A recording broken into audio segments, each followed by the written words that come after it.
paglilinis ng mga paralan bilang paghahanda sa pagbabalik eskwela ng mga mag-aaral. Inagap din ng mga ito ang isang paaralan. Ito ang balita ni Richard Benito. Hindi nagpauli ang mga pulis sa Digos, Davao del Sur sa panawagan ng DepEd sa taunang Brigada Eskwela sa Ibanban Elementary School na pinaka-depressed area sa lalawigan. Sumugod ang mga pulis pero sa pagkakataong ito, sa halip na baril, walis at mga panlinis sa kanilang daladala. Dito tayo nag-concentrate kasi ito sa, isa ito sa mga naka-depressed na eskwelahan ng mga Digos. Ayon pa kay Chief Inspector Padua, nagkaroon ng agreement of understanding ang PNP at ang principal. Ito'y para i-adapt ng PNP ang eskwelahan at tumulong sa pagsasaayos nito para sa ikatataas ng kalidad ng edukasyon sa Ibanban.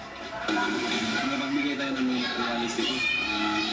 Plywood, simento, at saka yung mga financial natin na tulong. Ayon sa school head, malaki ang naitulong ng mga pulis sa kanila since 2008.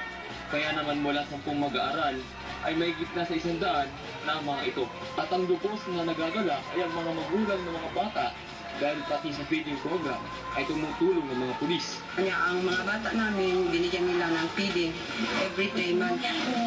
Nagpagawa rin ng PNP ng mga silid-aralan para sa mga preschool at partition sa mga kwarto ng mga mag-aaral sa elementarya. Pangako ng PNP na tuloy-tuloy ang kanilang serbisyo, hindi lang sa pagpapanatili ng katahimikan, pati na rin sa maayos na edukasyon. Richard Benito ng UNTV News Worldwide.